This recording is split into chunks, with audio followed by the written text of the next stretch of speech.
अस्सलामुअलैकुम। 20 नवंबर KC100 index call के साथ समर नाज एंड टीम।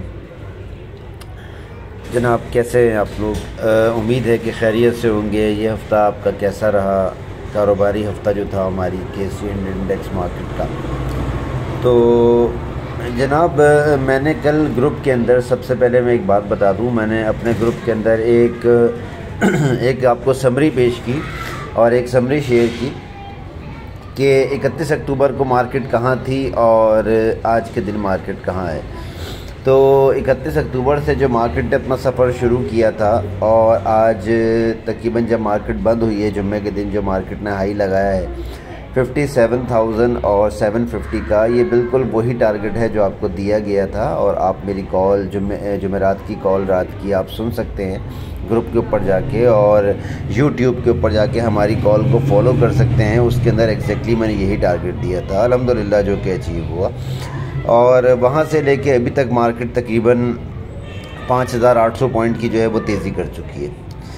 तो 5,800 पॉइंट विद इन 20 डेज़ या विद इन 90 डेज़, और जिसके अंदर सेशन अगर हम काउंट करें तो तकरीबन जिसमें से हम 4 छुट्टियां अगर निकाल दें तो कम बेश 14 सेशंस बनते हैं। तो 14 या 15 सेशंस के अंदर मार्केट ने इतनी तेज़ी की है। जनाब ये जो तेज़ी है मार्केट ने 13-14 दिन के अंदर जो ये तेज़ी की है, ये अनयूजुअल है। ये यूजुअल मूवमेंट नहीं है, ये मार्केट की आम मूवमेंट नहीं है, बल्कि सिर्फ हमारी ही मार्केट की क्या, पूरी दुनिया भर की मार्केटों की मूवमेंट नहीं है। हमारी मार्केट फ्रंटियर मार्केट के अंदर है और मैं इसको फॉलो करने वाले लोग जो दुनिया के अंदर बहुत कम है। ऑब्वियसली छोटी मार्केट है, मैनिपुलेशन करना आसान है। रुपए के मुकाबले में डॉलर के मुकाबले में रुपए की कीमत बहुत कम है, और अब तो खैर तकरीबन हर करेंसी के मुकाबले में हमारी जो वैल्यू है वो काफ़ी कम है।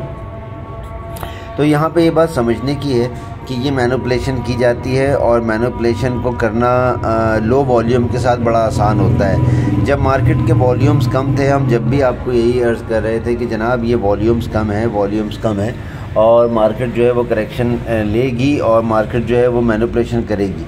और इसके अंदर करते यही हैं कि ये लोग हमेशा बड़े स्टॉक्स को उठा के ऊपर लेके जाते हैं, इंडेक्स को ऊपर लेके जाते हैं, और वहाँ पे जो है इंडेक्स को रख के और छोटे स्टॉक बेचारे नीचे डुल रहे होते हैं। अब आप ये देखें कि जो FFL का रेट है, STPL का रेट है, कैप्को का जो रेट है, क्या ये जस्टिफाइड रेट है? मार्केट का इंडेक्स देखें ये कहाँ खड़ा हुआ है, और ये रेट्स वो रेट हैं जब मार्केट मेरे ख्याल में 48,000 पे थी पिछली गवर्नमेंट के अंदर, यानी कि 2020 में। और 2020 में अगर आप देखें जनवरी में, तो आपको रेट्स क्या नज़र आते हैं? कैप्को का रेट उस वक्त क्या था? 38 रुपये या 36 रुपये था। और ठीक है, फंडामेंटल्स वैल्यू करते हैं और दूसरी चीज़ें वैल्यू करती हैं, लेकिन उस टाइम पे SNGP का रेट क्या था? आज SNGP का रेट क्या है? तो SNGP का रेट आज देखें कुछ 59 को उसने टच किया है, और शानदार परफॉर्मेंस रही है SNGP की। आपको ये कॉल दी गई कि देखें ये जो है कुछ स्टॉक्स चलने वाले हैं, कुछ स्टॉक्स चलेंगे, परफॉर्म करेंगे। अल्हम्दुलिल्लाह उन्होंने परफॉर्म किया। इवन जुमेरात के दिन मैंने जो है अपने कुछ क्लाइंट्स को हम नेटवर्क डिप के ऊपर बाय करने का मौका दिया, मशवरा दिया, और अल्हम्दुलिल्लाह जिन्होंने हम नेटवर्क बाय किया उन्होंने 7 रुपये 90 पैसे के ऊपर और 7 रुपये 80 पैसे के ऊपर अपना प्रॉफिट बुक किया। उसकी अब क्लोजिंग 7 रुपये 40 पैसे या 43 पैसे के ऊपर आई है, और मज़ीद इसके अंदर अभी कुछ राइड बनेगी, लेकिन फ़िलहाल अभी वो थोड़ा सा सेटल होगा। कहने का मकसद सिर्फ यह है कि आपको ऑन टाइम जो कॉल दी जाती हैं उनको फॉलो किया कीजिए। मैंने आपको मिड डे के अंदर ये कॉल दी थी कि जुम्मे के दिन कि जी मार्केट जो है वो करेक्शन लेगी और लाजमी करेक्शन लेगी। जुमेरात की कॉल के अंदर ये बात मौजूद है। आपको बताया गया था कि मार्केट 57-750 को टारगेट करेगी, और वहाँ से मार्केट एग्जॉस्ट होना शुरू होगी और मार्केट वहाँ से करेक्शन के फेस में जाएगी, क्योंकि आवरली लेवल के ऊपर और डे लेवल के ऊपर मार्केट का RSI जो था वो बहुत ज़्यादा ऊपर था। तो मकसद ये है कि ये जो कॉल्स आपको दी जाती हैं ये सिर्फ कोई तुक्के नहीं मारे जाते, ये आपको कुछ चीज़ें देख के, वर्किंग करके, टेक्निकल्स देख के आपको बताई जाती हैं ताकि आपकी रहनुमाई हो सके। तो जनाब बात ये हो रही थी कि छोटी मार्केट को मैनिपुलेशन करना आसान होता है, इसको चढ़ाना भी आसान होता है और गिराना भी बहुत आसान होता है। अल्हम्दुलिल्लाह हमने ये देखा कि जब मार्केट ऊपर जा रही थी तो हमारे इंडिविजुअल मुस्तकिल सेलिंग के ऊपर थे। ऑब्वियसली जिन लोगों के रेट सालों से फंसे हुए हैं उन्होंने मार्केट से निकलने की कोशिश की होगी, और अभी भी बहुत सारे लोगों के रेट्स अभी भी नहीं आए हैं। अल्लाह ताला उनके रेट्स ले आए, अल्लाह ताला उनके पैसे को जो है वो उनके हाथ में ले आए। मेरी तो यही दुआ है कि तमाम लोग नुकसान से बचें और इस मार्केट से एक दफ़ा एग्ज़िट करें, लेकिन उसके बाद सही डायरेक्शन में और सही लेवल के ऊपर काम करें, मार्केट के अंदर मज़ीद ट्रैप ना हो। और ये भी मैं आपको बता दूं कि मार्केट का जो बुल रन है वो यहाँ पे ख़त्म नहीं होता। आपको बताई जा चुकी है ये बात कि जब गाड़ी बहुत तेज़ हो, तो जब वो बहुत तेज़ चल रही होती है तो ब्रेक जब आप उसको लगाते हैं तो वो रुकते भी काफ़ी आगे जाके रुकती है। मार्केट ने इससे पहले भी इंट्राडे के ऊपर और एक आध डे लेवल के ऊपर करेक्शन ली है, लेकिन वो कोई दूसरे दिन फिर मार्केट फिर बुलिश हो जाती है। उसकी वजह यही होती है कि मार्केट का जो ट्रेंड है ना वो जो है इस वक्त बुलिश है। और आपको इससे पहले भी ये बात कह चुका हूँ कि ट्रेंड को फ्रेंड बनाएं, ट्रेंड को फॉलो करें। अगर आप ट्रेंड को फॉलो करेंगे तो इंशाल्लाह आपको नाकामी नहीं होगी, मायूसी नहीं होगी, और सही डायरेक्शन के अंदर और सही वक्त के अंदर सही स्टॉक को चुनना भी एक आर्ट है। तो ये इस बात को समझने की कोशिश करें। मैंने आपको ये भी अर्ज़ किया था कि 52 वीक्स लो के ऊपर जो स्टॉक्स मौजूद हैं उनको देख लें, आप खुद वर्किंग कर लें, इसमें कोई इतनी बड़ी बात नहीं है। और देख लें कौन कौन से स्टॉक्स कहाँ खड़े में हैं जिनका 52 वीक्स लो के ऊपर इस वक्त जो रुके हुए हैं, या जिनके ऊपर बहुत मूव नहीं आई है, एक आध रुपये की मूव आई है, उनके अंदर पोजीशन लें, उनको बाय करें, बिल्कुल बेधड़क होकर बाय करें, लेकिन फंडामेंटल्स भी देख के बाय करें कि उनके फंडामेंटल्स क्या है, उनकी अर्निंग क्या है, वो कुछ कंपनीज बंद तो नहीं हो गई, खुदा न खास्ता चल तो रही है ना, उनमें प्रोडक्शन तो हो रही है ना, ये देख के आप बाय करें, ये जो कि बहुत आसान काम है, कोई बड़ी बात नहीं है। और उसके बाद अपने पैसे उसमें इन्वेस्ट करके पोजीशन लेके बैठ जाएं। थोड़ा सा उसमें गेन आए, 2 रुपये 3 रुपये 4 रुपये, अगर छोटा वाला स्टॉक है तो उसमें आप वो गेन लेके निकल जाएं। अब जैसे पेल की हम बाय करवा रहे थे 9 रुपये 9.5 रुपये और 10 रुपये के ऊपर, उस वक्त भी मैं कह रहा था कि पेल का रेट नहीं है। उसके बाद हमने उस पर एक दफ़ा एग्ज़िट कॉल दी 12 रुपये के ऊपर, उसके बाद दोबारा 11.50 और 11 के ऊपर बाय करवाया। अब आप ये देखें कि पिछले 15 दिनों के अंदर पेल ने कितने रुपए अपने अंदर डाले हैं। पेल 4.5 रुपये अपने अंदर डाल के बैठा हुआ है, हालांकि पेनी स्टॉक है, वॉल्यूम इसमें ज़्यादा लगता है। इसके बावजूद आप देखें कि पेल ने आपको क्या रेट दिखाया। अल्हम्दुलिल्लाह हमारी कॉल्स आपको किस लेवल पे मिलती हैं, तो इन कॉल्स को फॉलो किया कीजिए। इसीलिए आपको कहते हैं कि हमारे ग्रुप का हिस्सा बने। मेरे कुछ मेहरबान हैं जो मुझसे कुछ पूछते हैं, मैं उनसे माज़रत ये चाहता हूँ कि देखिए, मैं आपको जो आम ग्रुप के अंदर जो कॉल देता हूँ, जो कुछ बताता हूँ, वो फ्री ऑफ कॉस्ट है, वो मेरी वर्किंग होती है जो मैं आप लोगों के साथ शेयर करता हूँ। लेकिन अगर आप इंडिविजुअली या पर्सनल लेवल के ऊपर कोई सवाल करते हैं या किसी स्टॉक के बारे में पूछते हैं, तो जाहिर सी बात है कि वो इसलिए मैं नहीं बता पाता या नहीं बता सकता कि फिर वो प्रीमियम ग्रुप वालों की हक़ तलफ़ी होती है, क्योंकि जो लोग बेचारे फ़ीस पे करते हैं, फिर उनमें और उन लोगों में क्या फ़र्क है। अगर मैं हर स्टॉक का एक एनालिसिस करने बैठ जाऊं, हर स्टॉक को जो है वो बताने बैठ जाऊं कि कहाँ बेचना है, कहाँ ख़रीदना है, तो फिर प्रीमियम ग्रुप का तो कोई फ़ायदा नहीं है, फिर हमें वो ख़त्म कर देना चाहिए। तो कहने का मकसद सिर्फ़ और सिर्फ ये है कि इन चीज़ को आप लोग भी थोड़ा सा नोटिस करें। और अगर आपको रोज़ाना के लेवल पे बाइंग और सेलिंग कॉल चाहिए, स्टॉप लॉसेस चाहिए, शॉर्ट कॉल्स चाहिए, तो फिर आप हमारा प्रीमियम ग्रुप ज्वाइन करें। इंशाल्लाह उससे इस्तेफ़ादा करेंगे तो आपको मज़ा आएगा हमारे साथ काम करके, क्योंकि जो लोग ऑलरेडी प्रीमियम ग्रुप के अंदर हैं उनको रोज़ की जो कॉल्स मिलती हैं, दे एंजॉय वेरी मच। और इवन उसमें कभी कभार ऐसा भी होता है कि पर्सनली मैं कभी कभार कुछ अपने करम फरमाओं को फ़ोन करके और पर्सनली लेवल के ऊपर उनको कॉल करके बताता हूँ कि जनाब ये स्टॉक यहाँ बाय कर लें और यहाँ बेच दें, क्योंकि वो लोग जी इस सर्विसेज को पे करते हैं और उनका हक़ बनता है कि ये सर्विसेज का फ़ायदा उठाएँ। एनीवेज़, तो मकसद सिर्फ ये है कहने का कि हमारे प्रीमियम ग्रुप के अंदर और जनरल ग्रुप के अंदर कुछ फ़र्क है, तो इस फ़र्क को बिल्कुल मलूज़ खाते रखें।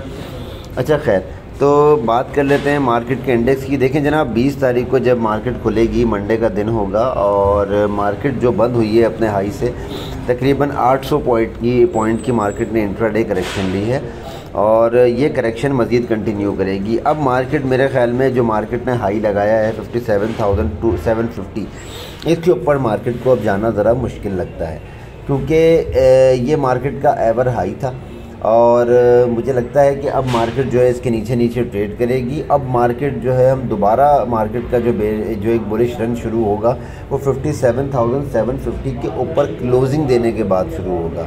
ये बात याद रखिएगा कि क्लोजिंग देने के लिए अगर मार्केट मंडे के दिन, ट्यूसडे के दिन अगर 100-150 पॉइंट, 200 पॉइंट अपने अंदर डाल भी देती है तो उसके अंदर ट्रैप मत हो जाइएगा। ट्रैप हमने बिल्कुल नहीं होना है, हमने उन स्टॉक पर नज़र रखनी है जो आपको बताए गए हैं। और मार्केट 57,250 या 57,300 तक जाके अगर पलट जाएगी तो भी मार्केट के अंदर करेक्शन जो वो एक ड्यू है वो चलती रहेगी। एक ड्यू फैक्टर है जिसको मलूज़ खातिर रखना चाहिए। मार्केट की क्लोजिंग 56,000 और 980 के पास है। आपको 57,000 ये नज़र आ रहा है, ये एवरेज क्लोजिंग है, लेकिन मार्केट नीचे गिरते हुए बंद हुई है। और मंडे के दिन मैं मार्केट के अंदर मज़ीद गिरावट देख रहा हूँ विदिन हाफ आवर और विदिन 1 आवर। उसके बाद मार्केट थोड़ा सा रिकवर करना शुरू करेगी। मार्केट के पास जो रिकवरी के लेवल्स हैं वो 56,000 और 750 और 700 का लेवल है, जो यहाँ से कमो बेश 200 पॉइंट दूर है। तो मार्केट यहाँ से अगर 200-250 पॉइंट की मज़ीद मंदी करती है तो बिल्कुल इसमें घबराना नहीं है। उसके बाद मार्केट दोबारा उठेगी और उठने के बाद मार्केट जो आपको बताया गया है कि 57 को शायद ब्रेक करे और ब्रेक करने के बाद 250 और 300 को टारगेट करने की कोशिश करेगी। तो मज़ीद मार्केट के अंदर आपको 300 और 350 पॉइंट की तेज़ी नज़र आएगी, लेकिन उसके अंदर ट्रैप नहीं होना है। इन द एंड मार्केट ने एग्जॉस्ट ही होना है। तो ये जो रोल ओवर का वीक है इसके अंदर बहुत सारे स्टॉक्स को जो है वो टारगेट किया गया है। जिनके अंदर बुल रन था उनको शॉर्ट किया गया है, लिहाजा उनके अंदर बिल्कुल ट्रैप मत हुई है। जो हमारे स्टॉक्स आपको दिए जाएंगे उनके अंदर काम करने की कोशिश करें। हमारे ग्रुप के अंदर जो कॉल्स आएंगी उनको फॉलो करें, और अगर आपकी ख़ुद की कोई वर्किंग है तो बिल्कुल करें, हम उसके ज़िम्मेदार नहीं हैं। लेकिन मेरा मशवरा यही है कि मार्केट के अंदर फ़िलहाल ट्रैप होने की या किसी भी बुलिश स्टॉक के अंदर घुसने की ज़रूरत नहीं है। जो चल चुके हैं उनमें बिल्कुल नहीं घुसना। हाँ, एफएफएल के अंदर अभी मूव मज़ीद आ सकती है। इसके अलावा हम नेटवर्क के अंदर मूव मज़ीद आ सकती है, इनको आप बिल्कुल बाय कर सकते हैं। लेकिन डिप के अंदर मैंने जनरल ग्रुप के अंदर जहांगीर सिद्दीकी JSCL की भी कॉल दी है, उसको भी नीचे डिप के अंदर देखें। बाय करने के बाद 14 रुपये के आसपास उसको बाय करने की कोशिश करें। और मंडे को अगर मार्केट डिप लेके ओपन होती है तो नीचे के लेवल पर बाय करें। नीचे के लेवल आपके सामने बता दिए गए हैं 56,750 और 700। उसके बाद 56,600 और 630 ये लेवल हैं। और ऊपर के लेवल जो आपको बताए गए हैं प्रॉफिट बुकिंग के वो 57,270 और 300 का लेवल है, जहां तक मार्केट जाने की कोशिश करेगी। तो मेरे ख्याल में इतनी चीज़ें आज के लिए आपके लिए काफ़ी हैं। और इस हफ्ते की जो बाइंग सेलिंग है उसको भी मलूज़ खातिर रखें। 2 दिन से इंडिविजुअल्स बाइंग के ऊपर हैं और तमाम इंस्टीट्यूट जो है वो सेलिंग के ऊपर हैं। म्यूचुअल फंड ने बिल्कुल बाय किया था, लेकिन 2 दिन से वो भी सेल कर रहे हैं। लेकिन फॉरेन कॉरपोरेट थोड़ा सा अभी ऑप्टिमिस्टिक हैं मार्केट के बारे में। कंपनीज जो है वो दोबारा बाय बैक कर रही हैं, लेकिन तमाम इंस्टीट्यूट्स जो है वो दोबारा सेलिंग के ऊपर आ गए हैं, क्योंकि वो रोल ओवर वीक को सेलिब्रेट करेंगे। मार्केट के अंदर जो करेक्शन अभी मैं एक्सपेक्ट करता हूँ वो आपको बता दी गई है कि 56,000 और 600 का लेवल मार्केट आपको दिखा सकती है। तो मार्केट के अंदर ये मैं आपको डे लेवल के ऊपर बता रहा हूँ, आवरली लेवल के ऊपर नहीं। आवरली लेवल पे आपको बता दिया गया है कि 56,000 और 750 और 700 तक मार्केट जाएगी। उसके बाद इंशाल्लाह मार्केट वहाँ से थोड़ा सा रिकवर करेगी।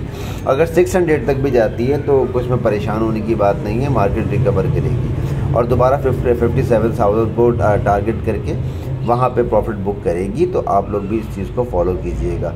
ओवरबाउट स्टॉक्स के अंदर बार बार बता रहा हूँ कि पोजीशन बनाने की कोशिश मत कीजिएगा। और नीचे के लेवल्स आपको बता दिए गए हैं। बाकी लेवल जब मार्केट की क्लोजिंग आएगी और जिस तरह से मार्केट परफॉर्म करेगी आपको डे बाय डे और आवरली बाय आवरली आप लोगों को इन्फॉर्म कर दिया जाएगा, आपको मुत्तला किया जाता रहेगा।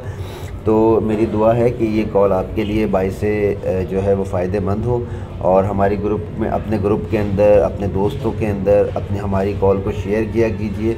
इस कॉल को स्प्रेड करें ताकि ज़्यादा से ज़्यादा लोगों को फ़ायदा हो, हमारी वर्किंग से वो भी फ़ायदा उठाएं जैसे कि आप लोग उठाते हैं। और अल्हम्दुलिल्लाह अगर हमारी पिछले दिनों की आप कॉल्स देखेंगी तो आपको मार्केट बिल्कुल उसी तरह से परफॉर्म करती हुई नज़र आएगी जिस तरह से हमारी वर्किंग होती है। इस पर रब्बुल इज़्ज़त का बहुत शुक्र है। वॉल्यूम्स बहुत अच्छे हैं मार्केट के अंदर। मैं दोबारा अप्रिशिएट करूँगा कि अल्हम्दुलिल्लाह वॉल्यूम्स अच्छे हैं। अल्लाह ताला इन वॉल्यूम्स को कायम रखे, एक्साइटमेंट को बरकरार रखे और लोगों के शौक़ और जोश को बरकरार रखे। एक यहाँ पे आखिरी बात मैं ज़रूर करूँगा जो मार्केट के हवाले से नहीं है कि गज़ा के मुसलमानों के लिए दुआ कीजिए, फ़लस्तीन के मुसलमानों के लिए दुआ कीजिए। अपनी हर नमाज में, अच्छे हर लम्हे में उन मुसलमानों को याद कीजिए। हम बहैसियत एक मुसलमान इन सब चीज़ों को फरामोश कर चुके हैं। अल्लाह ताला उनको जो है फ़तह व नुसरत से हमकिनार करे। अल्लाह ताला इसराइल के मज़ालिम को नेस्त व नाबूद करे। उस मुल्क को अल्लाह ताला जो है अपनी गैबी मखलूक के ज़रिए, अपनी गैबी इमदाद के ज़रिए तबाह व बर्बाद करे। और अल्लाह ताला जो है फ़लस्तीन के मुसलमानों को जो है वो फ़तह व नुसरत से हमकिनार करे। क़िबला अव्वल की अल्लाह ताला आज़ादी नसीब करे। हमें भी तौफ़ीक दे अल्लाह ताला कि हम इस बात को ज़्यादा से ज़्यादा शेयर कर सकें, क्योंकि मुल्क में जो दुनिया में हालात हैं वो बहुत अच्छे नहीं हैं। हमारे लिए भी दुआ करें कि अल्लाह ताला हमें भी सेहत व तंदुरुस्ती दे और आपकी खिदमत करने का मौका दे। अपना बहुत ख्याल रखें। अल्लाह हाफ़िज़।